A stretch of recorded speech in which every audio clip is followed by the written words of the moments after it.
oui, alors ça c'est usé et j'en ai rien à foutre, et je l'aime pas et ça m'est inutile, je vais le refiler à mamie Janine. Non. Je pense que vous ne l'avez pas vu venir celle-là. Et pour tout vous dire, moi non plus, vous m'auriez dit il y a un mois que j'allais vous faire une vidéo sur les cadeaux de Noël. Je pense que je vous aurais dit, mais t'es sûre qu'est-ce qu'elle a fumé pour nous faire une vidéo comme ça? Donc ouais, c'était pas du tout prévu, je ne pensais pas vous parler de Noël. Si vous suivez ma chaîne depuis plusieurs années, vous le savez, Noël c'est pas mon truc, tout simplement parce que c'est pas ma culture, j'ai pas grandi dans une famille qui faisait Noël, et voilà, ça me parle juste pas, j'ai rien à dire sur ce sujet, ça ne m'intéresse pas, j'ai juste hâte que ça passe, voilà, donc petit cri de soutien à ceux qui sont comme moi et qui ont juste envie que ça passe, mais j'ai une envie soudaine de vous filmer cette vidéo parce qu'en fait, je pense que c'est lié à mon environnement. Je suis aux États-Unis depuis presque 2 mois. Là, d'ailleurs, je suis pas aux États-Unis, je suis au Canada, mais j'ai pas encore vu Montréal, donc je peux pas trop dire que je suis au Canada parce que je n'ai rien vu encore. Au moment où vous regardez cette vidéo, je serai sortie de mon Airbnb au bout d'un moment, mais voilà. Et en fait, je sais pas, mais le Black Friday, c'est un truc de fou en France, mais alors ici, les gars, mais c'est un truc ça me paraît complètement insensé, et ce que je remarque moi de l'extérieur, là comme ça, si j'ai un œil extérieur face au cadeau de Noël, la sensation que ça me donne, c'est qu'en fait, on a complètement détourné l'intention de départ qui était, je pense, plutôt bonne, c'est-à-dire voir les membres de sa famille, les gens qu'on n'a pas l'occasion de voir souvent, et leur faire des cadeaux pour partager de l'amour, de la bienveillance, et voilà, et juste avoir un moment de partage en famille. Je pense que c'est le cas dans beaucoup de familles, hein, mais la sensation que ça me donne, là, quand je vois cette accumulation de trucs, c'est qu'en fait, c'est plus devenu une problématique de preuve sociale, il faut trouver le cadeau qui soit...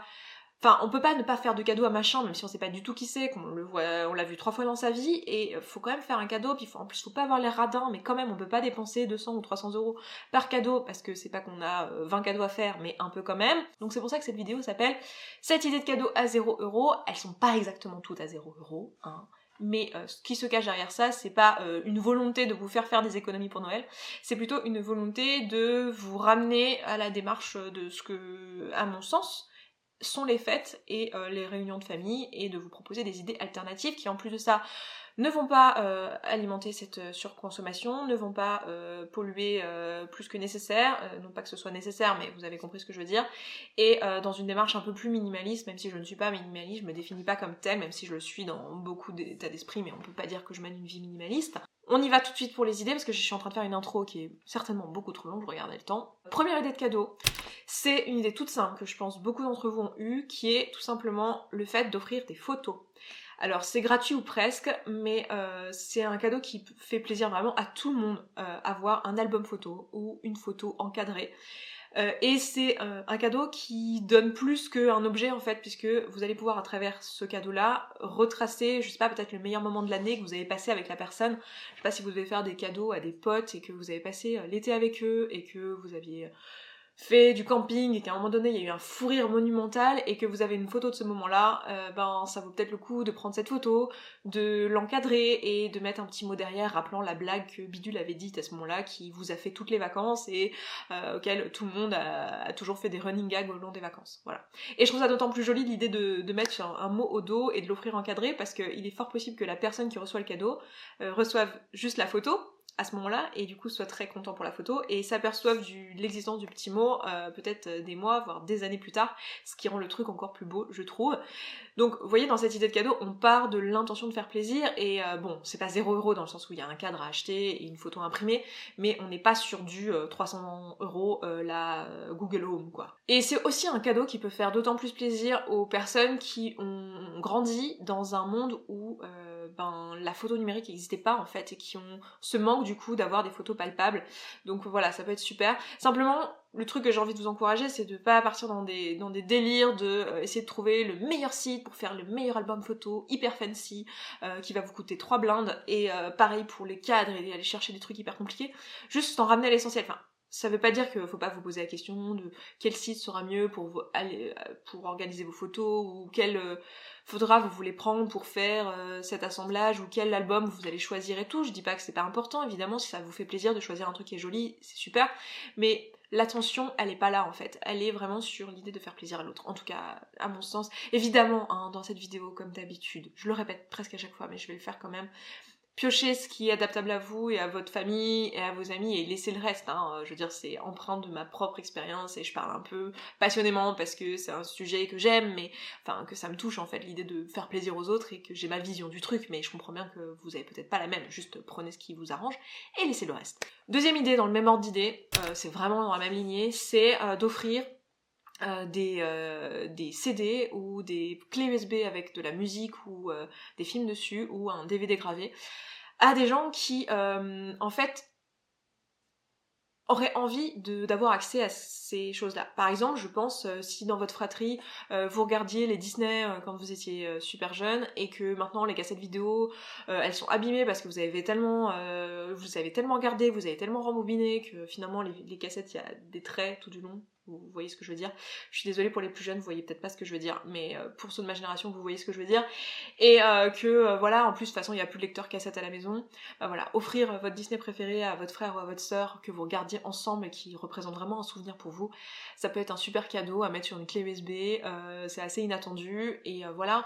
Dans le même ordre aussi, je sais pas, les parents ou les grands-parents qui cherchent à tout prix des cassettes, qui n'ont plus le lecteur qui marche pour les écouter, ou c'est des chansons qu'ils aimaient bien mais ils les trouvent plus, ou des films qui sont difficiles à trouver, allez chiner dans les brocantes, les machins, ou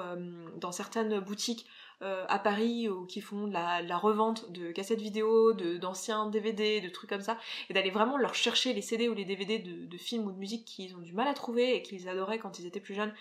et voilà, qu'ils aimeraient bien avoir, ça peut être une super idée. Pareil, faire des playlists avec tout un tas de musique que vos parents aiment ou vos grands-parents aiment et qu'ils ont du mal à trouver, ils ont pas vraiment de chaîne de radio où il y a tout ce qu'il faut, leur faire une playlist sur Spotify ou leur faire un document, enfin un dossier sur une clé USB avec toute une liste de musique, c'est aussi un truc qui fait extrêmement plaisir, encore une fois parce que ça part de l'intention de réellement faire plaisir, ça va peut-être vous prendre un peu de temps en plus, mais voilà. Troisième idée de cadeau, alors c'est une idée qui va paraître très radine, je pense, pour certaines personnes, mais à remettre dans son contexte et à voir si c'est approprié, mais c'est d'offrir quelque chose à vous en fait, quelque chose d'usagé, quelque chose que vous pouvez donner à quelqu'un tout simplement et lui offrir parce que vous savez que ça lui fera plaisir. Alors n'allez pas refourguer les trucs genre oui alors ça c'est usé et j'en ai rien à foutre et je l'aime pas et ça m'est inutile, je vais le refiler à mamie Janine. Non, c'est pas ce que je suis en train de dire. Ce que je suis en train de dire c'est si vous avez votre sœur qui vous a parlé d'un bouquin, qui se trouve que vous l'avez et qu'elle vous a demandé si vous voulez bien prêter et que vous lui avez dit ouais peut-être un jour et que vous savez qu'elle aimerait bien le lire et que vous l'avez et que de toute façon vous l'avez lu et que vous n'allez pas juste le stocker dans la poussière, c'est complètement idiot, eh bien je sais pas, faites-lui en cadeau. Ça peut être un beau cadeau qui peut toucher parce qu'en plus la personne sera surprise que vous rappeliez que vous lui avez dit que vous aimeriez bien lire ce livre-là et voilà, il y a un côté je te donne un objet à moi qui m'est précieux, que j'ai apprécié et je te le donne et c'est plus qu'un livre neuf en fait. Et je trouve ça très beau. Dans le même ordre d'idée, les vêtements ou les chaussures ou les écharpes ou les accessoires et choses comme ça qui peuvent être donnés, ça m'arrive assez souvent moi d'avoir des amis qui me disent ah j'adore ton gilet, ah j'adore ton écharpe ou j'adore ton truc ou je sais pas quoi, et que moi c'est des trucs en fait dont je me fiche un peu, c'est-à-dire que j'ai plusieurs gilets et à vrai dire j'ai même pas besoin de plusieurs gilets et celui-là c'est même pas forcément mon préféré ou même en fait c'en est un que j'aime bien et pourquoi pas du coup l'offrir à ce moment-là propre, hein, on s'entend, mais l'offrir à ce moment-là et dire voilà tu le trouvais joli, moi ben je l'aime bien mais voilà je suis heureuse de pouvoir te l'offrir et c'est tout bête hein, mais ça part d'une intention aussi. Alors souvent vous allez voir que la personne en face elle va vous dire mais t'es sûre, mais non mais t'en fais pas, je vais en racheter un qui ressemble ou machin, mais en fait justement parce que ça touche d'une manière qui est complètement différente que acheter un gilet neuf à quelqu'un quoi. Donc ça peut être une idée à adapter, hein, parce que si vous avez pas, enfin pareil, n'allez pas fourguer votre gilet troué à je sais pas quelle belle fille que vous n'aimez pas, voilà, non, c'est pas ça l'idée, hein, bien sûr. Quatrième idée de cadeau, c'est une idée qui aussi peut paraître un peu radine, donc à remettre dans son contexte et à voir si ça marche ou pas avec vos proches, parce que l'idée c'est pas d'être radin, hein, l'idée c'est de faire vraiment plaisir avec des trucs utiles et qui vont vraiment toucher les gens en face. Une idée toute simple de rendre des services. C'est con, mais on a tous des grands-parents ou des parents même, ça dépend de notre génération, mais qui ont des trucs pour lesquels ils auraient bien besoin de nous, genre ça fait des mois qu'ils nous demandent d'aider pour le garage, pour la salle de bain, pour ranger des trucs, pour déplacer des cartons, pour réinstaller l'OS sur un ordinateur, pour j'en sais rien,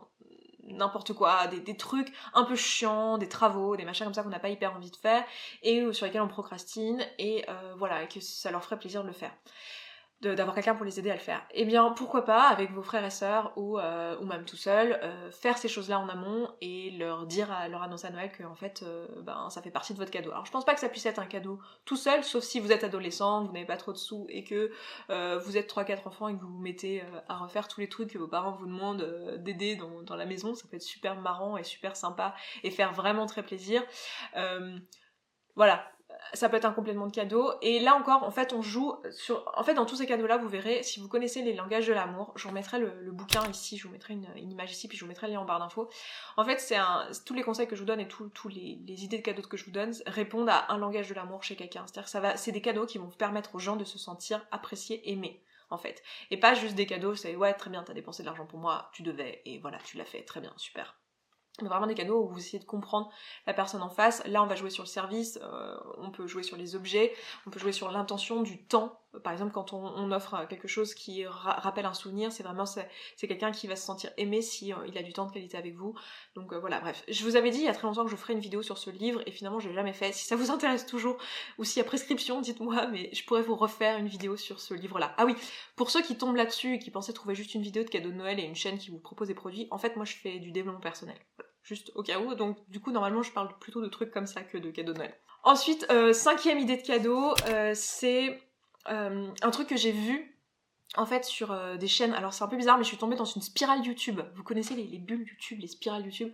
où en fait j'en parlais par message à Marie, mais en fait je suis tombée dans une bulle YouTube de filles d'américaines qui sont mères au foyer et qui ont en même temps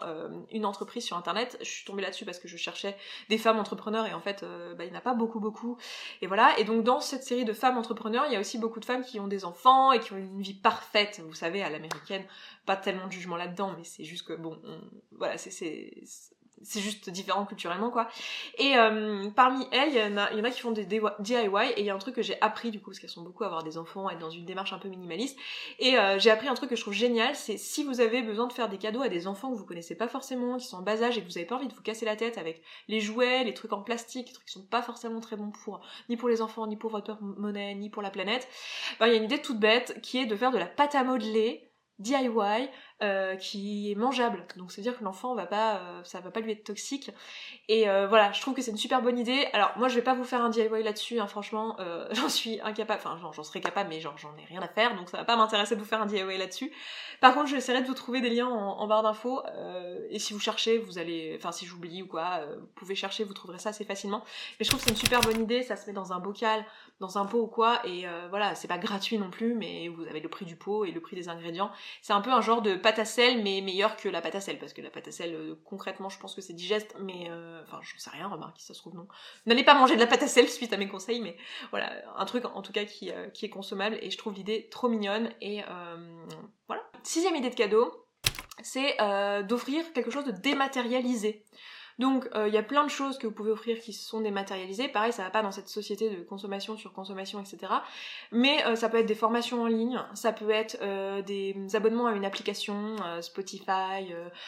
Audible, moi je pense à des trucs qui me touchent, hein, Petit Bambou, Audible, Spotify, enfin des services que moi j'aime et que j'utilise, mais il y a certainement plein de trucs que vous pouvez offrir pour quelqu'un, lui offrir un abonnement sur ce genre de trucs, Netflix aussi, et les formations, les trucs comme ça. En fait, si vous savez que la personne elle hésite à s'offrir un produit parce qu'elle se demande si elle va vraiment en avoir l'utilité ou quoi, vous pouvez lui offrir l'abonnement. Alors je sais pas comment faire pour Netflix, Spotify, etc. Faudrait regarder comment on fait pour faire des cadeaux, mais je suis sûre qu'ils ont prévu cette option là pour que vous puissiez payer 1 an d'abonnement. Et voilà, c'est un cadeau pareil qui est dématérialisé et qui fait super plaisir. Et enfin la 7e idée de cadeau, j'en voulais une quand même comme ça, qui soit une idée de cadeau qui puisse s'adapter à quelqu'un que vous connaissez pas forcément, parce que là tout ce que je vous ai donné c'est quand même des trucs, il faut connaître les personnes, il faut être assez proche, et je sais très bien qu'à Noël on a des cadeaux à faire à des grands-oncles ou des belles-filles qu'on a jamais vues de notre vie. Du coup ça c'est une idée qui peut marcher assez bien, c'est tout simplement d'offrir quelque chose que vous avez fait vous-même à manger ou à boire, donc soit une liqueur que vous avez préparée, soit je sais pas, un pot de confiture, un pot de Nutella maison, de pâte à tartiner du coup, un pot de quelque chose, ça peut être du pain d'épices aussi. Imaginez un peu le plaisir que c'est pour quelqu'un qui vous connaît pas trop et qui s'attend pas forcément à grand chose et à qui vous qui d'habitude aurait pu recevoir une boîte de chocolat du supermarché et à qui vous offrez un pain d'épices maison, ben c'est quelque chose qui fait vachement plus plaisir. Donc voilà, pensez à ça, après adaptez à vous aussi, à la région dans laquelle vous êtes, à vos habitudes, à ce que vous aimez et tout. Et oui, je suis en train de vous recommander d'offrir du sucre pour donner de l'amour. Voilà, petit clin d'œil à celle qui était là à l'atelier. Et oui, c'est une façon de donner de l'amour que de donner du sucre. Et voilà, bah, pourquoi pas le faire aussi à Noël, en laissant l'opportunité à la personne de le manger quand il a envie. Et s'il a pas faim, il a le droit de pas le manger. Donc voilà pour cette petite vidéo, c'était vraiment un peu anecdotique sur ma chaîne. Et puis bah je m'arrête là parce qu'il est en train de faire tout noir et pourtant il est même pas 15h. Mais je suis à Montréal et on est en plein hiver les gars. Donc voilà, je m'arrête là, je vous embrasse. Et je vous dis à bientôt dans une prochaine vidéo. Ciao ciao. Oh, il m'a offert des fleurs. Oh, mais qu'est-ce que je l'aime, j'ai un homme merveilleux dans ma vie. Bah oui, parce qu'en fait, si pour vous, un des langages de l'amour important, c'est les cadeaux, bah forcément, vous allez vous sentir aimé là-dedans. Mais ça veut pas dire du tout que si votre conjoint vous fait pas de cadeaux, en fait, il vous aime pas. Ça veut peut-être dire que pour lui, les cadeaux, c'est pas du tout un truc important, donc il y a même pas pensé, parce que lui, il se sent pas du tout